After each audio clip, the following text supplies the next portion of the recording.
Assalamualaikum warahmatullahi wabarakatuh. Salam sejahtera bagi kita semua. Shalom, Om Swastiastu, Namo Buddhaya, salam kebajikan. Yang saya hormati Bapak Ibu Asesor, perkenalkan nama saya Karissa Amanda Siswanto, SHMH. Saya merupakan salah satu dosen tetap di Universitas Pelita Harapan, Kampus Surabaya, Program Studi S1 Fakultas Hukum. Di sini saya akan menjelaskan tentang mata kuliah yang saya ampu, yaitu mata kuliah Hukum Investasi. Video ini dibuat untuk memenuhi salah satu persyaratan sertifikasi dosen, yaitu pernyataan diri dosen dalam unjuk kerja Tridharma Perguruan Tinggi atau PDD UKT-PT dalam aspek pengajaran. Saya akan memulai menjelaskan mengenai informasi umum mata kuliah, meliputi deskripsi, bobot, durasi, dan sifat mata kuliah. Lalu ada capaian pembelajaran meliputi CPL dan CPMK, metode pembelajaran dan metode penilaian dari mata kuliah Hukum Investasi. Bobot mata kuliah Hukum Investasi adalah 2 SKS, tidak ada mata kuliah prasyarat, durasi mata kuliah selama 14 sesi pertemuan dengan durasi 100 menit per pertemuan, ditambah 1 sesi UTS dan 1 sesi UAS. Mata kuliah ini mempelajari tentang investasi atau penanaman modal di Indonesia, baik investasi asing maupun investasi dalam negeri, investasi langsung maupun investasi tidak langsung, yang sangat dibutuhkan pemerintah Indonesia dalam mengisi pembangunan nasional. Mahasiswa diharapkan mampu untuk memahami aturan-aturan terkait kegiatan investasi di Indonesia dan mampu menganalisis kasus-kasus investasi serta menemukan solusi hukum terhadap kasus-kasus investasi yang terjadi di Indonesia. Capaian pembelajaran lulusan pada hukum investasi adalah yang pertama, mahasiswa bertakwa kepada Tuhan Yang Maha Esa, mampu menunjukkan sikap religius, menginternalisasi nilai dan norma akademik, dan menunjukkan sikap bertanggung jawab, semangat kemandirian, kejuangan, dan kewirausahaan. Yang kedua, mahasiswa mampu mengaplikasikan keterampilan berpikir yuridis, logis, kritis, sistematis, inovatif, dan argumentatif dengan landasan teori hukum dan dapat mengaplikasikan dalam dunia kerja sesuai dengan etika akademik dan standar umum dunia internasional. Capaian pembelajaran mata kuliah pada hukum investasi yaitu yang pertama, mahasiswa mampu menjelaskan sejarah, jenis, asas, dan faktor-faktor yang mempengaruhi investasi di Indonesia, baik investasi asing maupun investasi dalam negeri. Yang kedua, mahasiswa mampu mengidentifikasi dan menganalisis aturan-aturan hukum terkait investasi langsung atau direct investment dan investasi tidak langsung atau portfolio investment di Indonesia. Yang ketiga, mahasiswa mampu menjelaskan hak dan kewajiban serta tanggung jawab investor dan fasilitas-fasilitas yang diberikan kepada investor di Indonesia. Yang keempat, mahasiswa mampu menganalisis kasus-kasus investasi yang terjadi di Indonesia dan menemukan solusi hukum yang relevan. Yang kelima, mahasiswa mampu menjelaskan dan menganalisis topik-topik hukum, topik-topik khusus yang terkait hukum investasi, serta jenis-jenis usaha yang dilarang, hubungan investasi dengan ketenagakerjaan, lembaga pengelola investasi, kerjasama pemerintah dan badan usaha, serta sanksi dan penyelesaian sengketa investasi. Topik pembelajaran meliputi yang pertama pendahuluan hukum investasi, yang kedua jenis-jenis penanaman modal, yang ketiga sumber hukum investasi dan subjek hukum investasi, yang keempat prinsip investasi, dan yang kelima bidang usaha untuk kegiatan investasi berupa DNI dan penerapannya, serta fasilitas-fasilitas insentif dan jaminan untuk kegiatan investasi. Ada 2 sesi, lalu ada konvensi internasional seperti TRIPS dan TRIMS, lalu fasilitas-fasilitas dalam penanaman modal di Indonesia, serta yang berikutnya kerangka hukum joint venture, dan yang ke-11 penanaman modal di era otonomi daerah, dan yang ke-12 penyelesaian sengketa investasi. Untuk regulasi terkait pembelajaran mata kuliah hukum investasi yang digunakan sebagai referensi, yaitu yang pertama kita memakai Undang-Undang Nomor 25 Tahun 2007 tentang penanaman modal. Lalu berikutnya ada Undang-Undang Nomor 40 Tahun 2007 tentang perseroan terbatas. Lalu ada Undang-Undang Nomor 6 Tahun 2023 tentang penerapan peraturan pemerintah pengganti Undang-Undang Nomor 2 Tahun 2022 tentang Cipta Kerja menjadi undang-undang atau Omnibus Law Cipta Kerja. Lalu ada ASEAN Comprehensive Investment Agreement atau ACIA dan Agreement on Trade Related in Investment Measures atau TRIMS. Lalu ada General Agreement on Trade in Services atau GATS.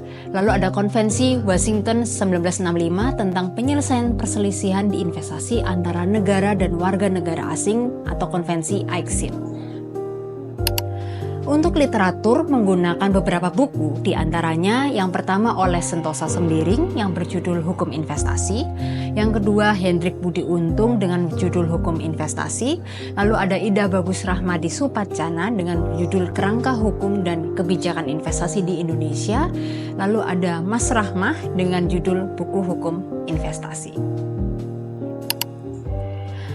Tak lupa pula memakai jurnal penelitian dosen pengajar sebagai integrasi dari penelitian dosen ke pengajaran hukum investasi, yaitu diantaranya oleh Karissa Amanda Siswanto dengan judul Indonesian Participation in IECPA, an Obligation or Policy di Jurnal Penelitian Hukum de Jure volume 23 nomor 2 tahun 2023. Lalu untuk penelitian berikutnya ada yang berjudul The Strategic Roles of the ALCO in Accelerating the Regulatory Developments and Solving the Regulatory Problems for Implementing the Green Finance in Indonesia pursuant to the UNFCCC Paris Agreement di dalam Literatus volume 5 nomor 2 tahun 2023.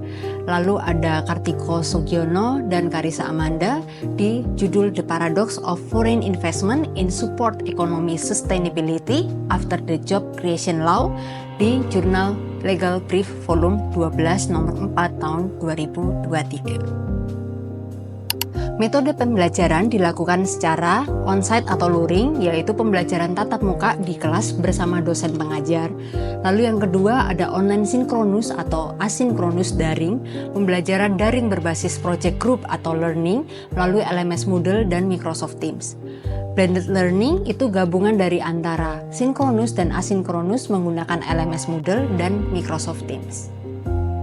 Tahapan perkuliahan terdiri dari pre-class di mana mahasiswa mempelajari bahan ajar dari LMS Moodle atau MS Teams, membaca berita, buku, literatur, lalu ada in-class di mana pembelajaran dengan dosen di kelas, berdiskusi dengan dosen dan teman-teman.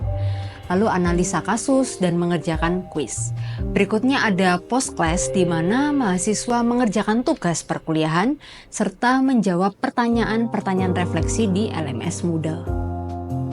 Terkait metode penilaian terdiri dari tugas yang pertama KZ, kuis melalui Moodle, membuat ringkasan, review, topik, debat, studi kasus, refleksi, dan forum diskusi dengan bobot 15%. Lalu ada tugas yang kedua, TG, mahasiswa membuat laporan dari kegiatan company visit dengan bobot 15%. Lalu ada ujian tengah semester, mahasiswa mengerjakan soal UTS yang dibuat oleh tim dosen pengajar dengan bobot 35%. Lalu ada ujian akhir semester di mana mahasiswa melakukan penelitian dalam bentuk jurnal publikasi, proceeding, konferensi internasional maupun nasional, kegiatan sejenis lainnya dengan topik yang telah dipilih sendiri oleh mahasiswa dengan pilihan yang disediakan oleh dosen. Atau mahasiswa dapat mengerjakan soal UAS yang dibuat oleh tim dosen pengajar dengan bobot 35%. Berikut merupakan video pembelajaran hukum investasi sebagai bentuk pernyataan diri dosen untuk kerja Tridharma Perguruan Tinggi. Oke, selamat siang semuanya. Siang. Oke, siang. Untuk hari ini Miss akan mau melanjutkan materi yang lalu ya, untuk hukum investasi. Yang pertama ini terkait jenis-jenis dari penanaman modal itu sendiri. Ya. Mungkin sebelum Miss masuk ke dalam materi, kita mau review dulu ya materi yang kemarin. Jadi biar masih refresh dulu, biar nggak lupa-lupa dulu ya. Jadi kemarin ada yang masih ingat nggak kita bahas terkait apa aja kemarin? Nah, kemarin kan kita bahas terkait apa itu investasi, ya kan. Terus Miss sedikit singgung terkait jenis-jenisnya. Nah, mungkin ada yang mau mau jawab jenis-jenis investasi itu yang kemarin Miss tanyakan apa aja? Kalau hukum investasi itu adalah serangkaian pengaturan yang mengatur terkait hubungan antara investor dan juga penerima modal, terus bidang-bidang apa saja yang termasuk dapat dikategorikan bidang investasi, terus kemudian bagaimana prosedur persyaratan melakukan investasi di suatu negara. Oke, good. Ya, mungkin yang minggu lalu Miss sempat bilang terkait jenis-jenisnya itu secara garis besarnya. Oke, itu ada yang investasi direct, ya, secara langsung, ataupun investasi yang indirect, yang nggak langsung atau portofolio. Oke, next mungkin ada yang mau nambahkan lagi, satu lagi terkait unsur-unsur dari penanaman modal itu sendiri. Ada apa aja? Oke.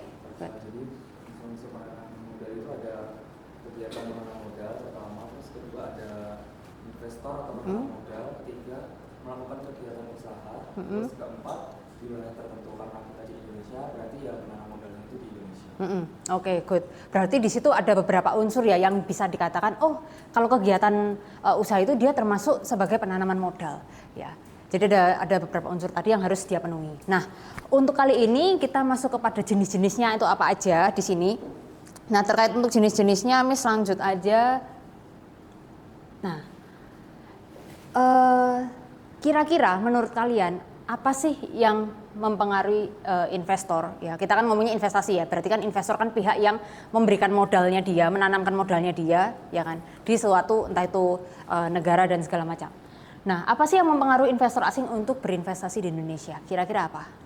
Mungkin karena di Indonesia itu kan terkenal karena sumber daya alam itu banyak. Oke, sumber daya. Tambang, terus perkebunan sama energi. Contohnya itu yang ada investasi asing yang di sektor nikel itu di Sulawesi dan di Maluku Utara untuk kayak menjadikan ekosistem itu menjadi bantai di kendaraan listrik. Oke, good. Itu karena salah satu faktornya Indonesia itu dia punya sumber daya alam yang cukup kaya ya, cukup besar. Jadi itu juga menjadi salah satu faktor di mana si investor ini dia mau nih invest di Indonesia. Jadi ini beberapa faktor-faktor ya, sebenarnya banyak banget yang mempengaruhi investor asing itu untuk berinvestasi di Indonesia. Next, di sini, nah, Miss mau menjelaskan terkait jenis-jenis penanaman modalnya. Jadi oke, mungkin kita secara garis besar kita taunya oh ada yang investasi direct Miss, oh ada investasi indirect Miss. Jadi ada langsung dan tidak langsung. Tapi kalau kita bedah lagi itu ada beberapa macam, ya. Yang pertama kalau kita lihat dari sisi kontrol pengawasan terhadap perusahaannya nih. Ya, kalau dari sisi kontrol perusahaannya ini juga yang terkait tadi ada investasi yang direct sama indirect, ya, secara langsung nggak langsung. Terus ada dari modal investornya ini. Dari modal investornya ini dia lebih kepada apakah dia ini termasuk asing ataukah dia termasuk domestik dalam negeri, penanaman modal dalam negeri. Jadi ini termasuk PMA ataupun PMDN. Lalu di sini pihak yang melakukan investasi ini siapa? Anggaran yang digunakan itu apa? Misalkan, oh dia swasta, oh dia negeri. Kalau negeri berarti pemerintahan. Ya. Oke, kita masuk aja ya. Nah di sini kita masuk kepada direct investment terlebih dahulu, ya. Direct investment tuh ciri-cirinya apa sih? Apa yang membedakan dia dengan indirect investment? Ya. Nah, kalau direct investment yang pertama otomatis namanya direct secara langsung ya. Berarti apa? Dia mendirikan usahanya secara langsung. Misal investor itu dia ke Indonesia, dia membuat sebuah pabrik, dia membuat sebuah usaha ya, kegiatan usaha di Indonesia. Dia membuka lapangan pekerjaan. Nah, itu dia mendirikan usaha secara langsung. Dia bergerak bergerak perekonomiannya itu secara langsung di negara itu. Ya, ini kalau yang direct investment. Nah, dia juga ikut mengontrol perusahaan. Nah, di sini si investor itu dia ikut campur dalam kegiatan usahanya itu. Ya, dia running perusahaannya itu sendiri. Jadi dia langsung ikut terjun. Terus yang ketiga di sini long term investment. Nah, biasanya kalau direct investment itu dia sifatnya jangkanya panjang. Kenapa? Misalkan contoh tadi, bikin pabrik, ya ada investor A dia bikin pabrik nikel katakanlah, pengolahan nikel di Indonesia. Otomatis kan itu untuk jangka panjang, bukan untuk jangka pendek misalkan setahun, 2 tahun udah selesai usahanya. Ya kan, tapi kan itu akan berkelanjutan terus-menerus bahkan berpuluh-puluh tahun. Jadi itu investasinya lebih ke jangka panjang. Ya. Lalu di sini otomatis tadi terkait dia harus melakukan kegiatan usaha. Jadi dia mendirikan usaha secara langsung, dia juga melakukan kegiatan usaha. Entah itu dia mendirikan pabrik kah, atau dia membangun sebuah proyek di usaha di Indonesia kah. Jadi harus ada apa ya, usaha yang dilakukan. Terus yang berikutnya terikat dengan tempat. Nah, ini terikat dengan tempat. Berarti kalau terikat dengan tempat, dia mendirikan usaha di Indonesia, dia harusnya apa? Ya, tunduk. Oke. Berarti dia harus tunduk sama regulasi-regulasi yang ada di Indonesia terkait apa? Penanaman modal. Ya. Dan nggak hanya penanaman modal aja ya. Jadi kalau misalkan dia bergerak di dalam bidang pertambangan nih, ya otomatis dia penanaman modal iya, undang-undang pertambangan minerba juga iya. Jadi undang-undang yang terkait yang lainnya, ya itu juga include. Terus yang terakhir dia punya bentuk usaha atau bentuk kerjasama. Jadi di sini kalau investor itu biasanya dia ada jalinan untuk kerjasama ya, kerjasama di dalam bidang investment ini. Nah di sini itu ada 6 ya, sekitar 6 ciri-ciri dari direct investment itu sendiri. Sampai sini paham ya untuk direct investment ya. Oke. Next ini mungkin kita lanjut ke yang indirect investment. Kalau indirect investment dia keterbalikannya dari si direct investment ini. Nah, kalau untuk direct investment di sini ada short term investment. Jadi investasinya itu dia sifatnya jangka pendek. Jadi kebalikannya dari investasi yang direct ya. Dan di sini dia jenisnya itu bukan mendirikan usaha. Beda ya. Dia tidak terlibat langsung untuk kegiatan usaha. Dia tidak mendirikan usaha, tapi dia hanya membeli surat berharga. Yang berikutnya di sini dia tidak melakukan pengelolaan atau pengawasan. Karena apa? Karena dia nggak ikut ke dalam usaha. Karena dia hanya membeli surat berharga aja. Ya. Dia hanya membeli surat berharga, dia tidak ikut campur dalam manajemen usahanya, ya usaha dari corporate-nya itu dia nggak ikut campur. Terus yang berikutnya tidak dibatasi oleh tempat. Ya. Nah, tidak dibatasi oleh tempat ini maksudnya gimana, Miss? Nah, maksudnya contoh si investor A dia mau membeli nih saham dari PT X. Ya. Dari PT X. Nah, di sini bisa jadi PT X itu posisinya, kedudukannya dia tidak ada di misalkan katakanlah Pulau Jawa, dia ada di pulau di mana. Nah, si investor itu dari manapun itu bisa untuk membeli surat berharganya dari si PT X tadi. Jadi dia nggak dibatasi oleh tempat ya di sini ya. Lalu berikutnya tidak mendirikan badan usaha ya. Karena si indirect investment ini dia hanya membeli saja, dia tidak melakukan kegiatan usaha sehingga dia tidak mendirikan badan usaha. Lalu yang berikutnya dia tidak dilindungi oleh kebiasaan internasional. Jadi berbeda ya dengan sangat berbeda dengan yang direct investment tadi, yang dimana kalau direct investment itu dia harus membuka usaha, dia juga harus tunduk sama hukum setempat karena dia melakukan kegiatan usaha di sana, membuka pabrik di sana, ya kan. Dan di sini juga yang membedakan dia tidak ada bentuk badan usahanya. Oke, mungkin di next ini terkait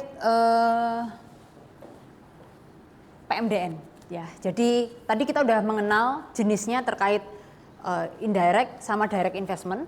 Lanjut kita ke bagian si penanaman modalnya itu dari mana asalnya, dari dalam negeri kah atau dari luar negeri, dari asing ya. Ini Miss kutipkan dari World Bank, PMDN atau penanaman modal dalam negeri itu domestic investment in an investment made in a country by a resident or a national of that country. Oke. Next terkait PMA ya. Jadi tadi PMDN kita sudah kenalan, lalu kita masuk ke dalam penanaman luas. Nah, di sini Miss kutipkan juga di World Bank. Ini a foreign investment is investment made by a person in a project or enterprise in a country other than their country of residence nationality. Ya, this investment made by foreign national in the territory of a host state. Nah, di sini ada host state, ya, ada host state are considered as foreign investment. Ya, jadi di sini ada negara, ya, dia tuh juga ada negara hostnya yang sebagai nanti ada foreignnya juga sebagai penerimanya, dan ada yang sebagai memberikan yang investasinya itu penanaman modal itu. Nah, nanti kita lihat coba di dalam undang-undangnya dulu sih. Tadi kan kita ngutipkan dari World Bank. Coba kita lihat di undang-undangnya kita, di undang-undang PM itu kayak gimana ya. Itu ada di dalam pasal 1 angka 3-nya, mungkin ada yang bantu Miss bacakan? Oh, oke, boleh.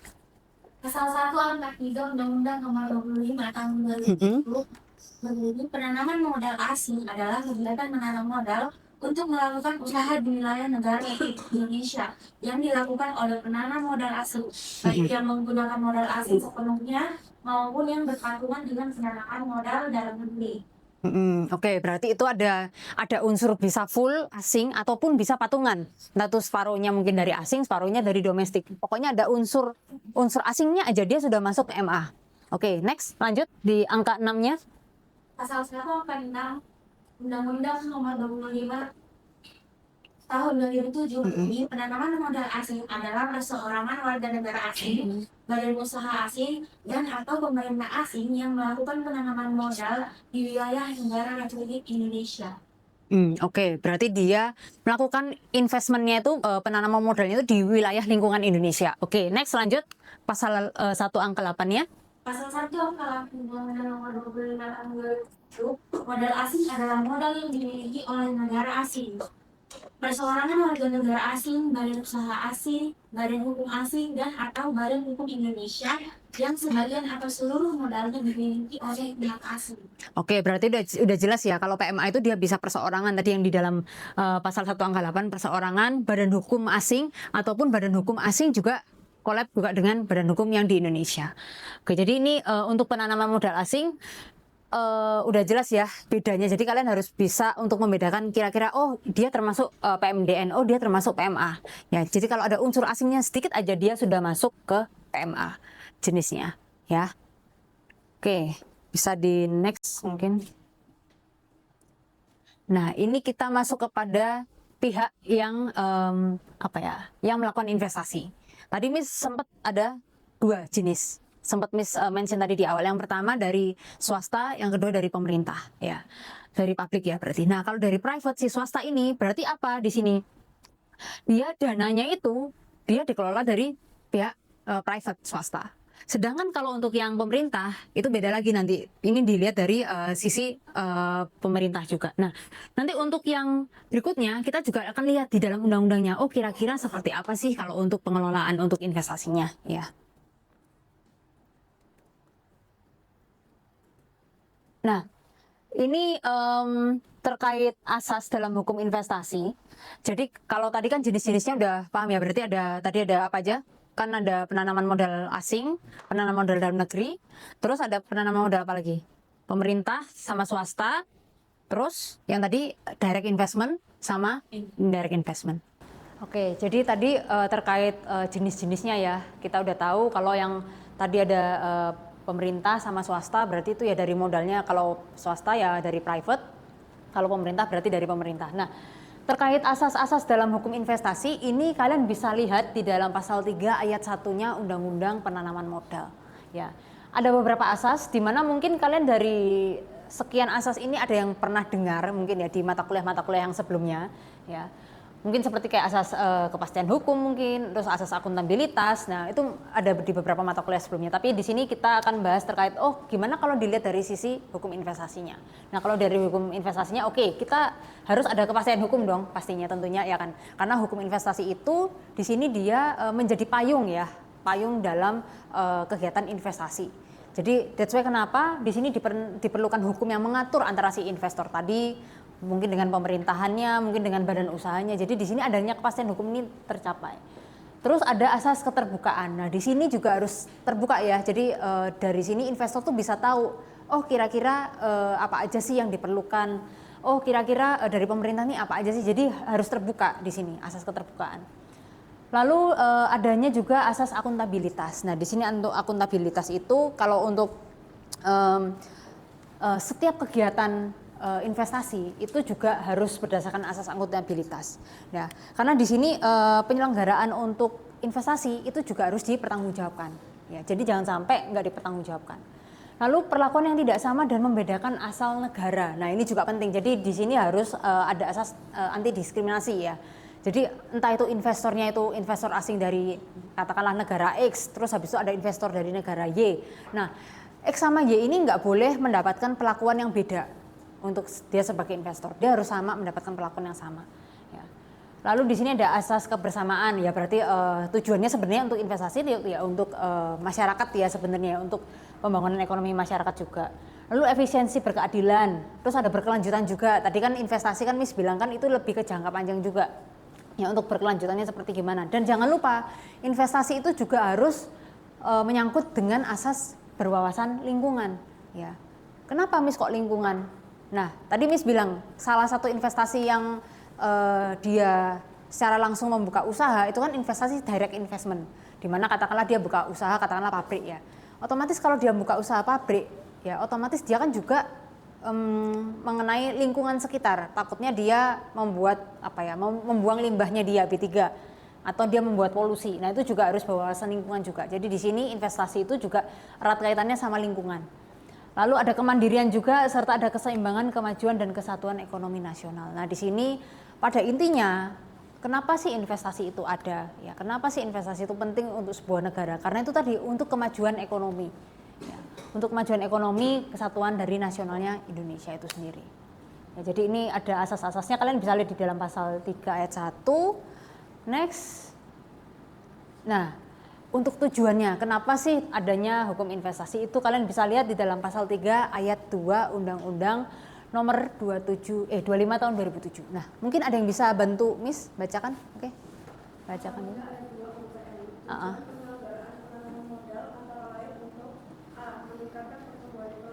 B. Menciptakan lapangan kerja. C. Meningkatkan pembangunan ekonomi berkelanjutan. D. Meningkatkan kemampuan daya saing dunia usaha nasional. E. Meningkatkan kapasitas dan kemampuan teknologi nasional. F. Mendorong pengembangan ekonomi kerakyatan. G.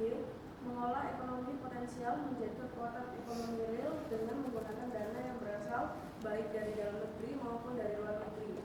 Dan H. Meningkatkan kesejahteraan masyarakat. Oke, berarti ini udah jelas ya tujuan dalam hukum investasi di dalam pasal 3 ayat 2-nya di dalam Undang-Undang PM itu tujuannya kembali lagi sebenarnya untuk masyarakat. Ya, di sini pada intinya untuk penanaman modal, kalau penanaman modalnya maju, otomatis nanti perekonomiannya maju, otomatis nanti juga kesejahteraan dari masyarakat itu juga maju. Ya, karena kenapa ya itu tadi investor kalau misalkan dia sampai direct investment di Indonesia, berarti kan dia membuka lapangan pekerjaan juga, ya kan? Menyerap tenaga kerja dari Indonesia juga, dari masyarakat sekitar juga. Yang diuntungkan siapa ya? Masyarakat sekitar juga. Jadi ini juga sebagai timbal balik juga ya antara si investor itu dengan negara kita. Seperti itu. Oke, sampai sini mungkin ada yang mau ditanyakan. Jadi Miss ringkas secara garis besarnya ya kalau untuk hukum investasi. Untuk jenis-jenisnya itu seperti yang kita udah pelajari tadi ada beberapa ya. Dia ada investasi yang secara langsung, yang direct ya. Dia melakukan kegiatan usaha. Ada yang investasi yang indirect, yang dia penanaman modalnya itu nggak langsung. Dia berupa portofolio, berupa apa ya tadi yang disebutkan ada saham, bentuknya sama obligasi. Dia sifatnya berupa pembelian dari surat berharga. Terus tadi terkait ininya ya berasalnya dari mana? Ada PMDN, ada PMA. Ya. Kalau PMDN berarti dia full untuk modalnya itu full dari dalam negeri, dari domestik. Sedangkan kalau yang PMA itu dia ada unsur asingnya. Entah itu sekian persen aja, katakanlah 5% atau 10% aja, itu sudah termasuk PMA. Ya. Kalau untuk dananya dari mana asalnya itu ada dua tadi, terkait ada yang dari swasta, ya kan, dari private, entah itu bisa perusahaan atau berupa bentuk badan usaha apapun. Yang kedua bisa dari pemerintahan, lembaga-lembaga pemerintahan. Ya. Tuh. Jadi ada beberapa jenis dari jenis-jenisnya penanaman modal. Oke, mungkin ada yang mau ditanyakan sampai sini? Udah jelas ya? Cukup jelas ya? Aman ya? Oke, kalau misalkan sudah aman, udah jelas, ini pertemuan kali ini Miss akhiri dulu. Jadi nanti kita akan lanjut di pertemuan berikutnya terkait penanaman modal yang lebih lanjut ya. Oke, terima kasih semuanya. Selamat siang semuanya. Siang, terima kasih. Thank you. Demikian video pengajaran saya sebagai penyampaian diri dosen dalam unjuk kerja Tridharma Perguruan Tinggi di bidang pengajaran. Terima kasih.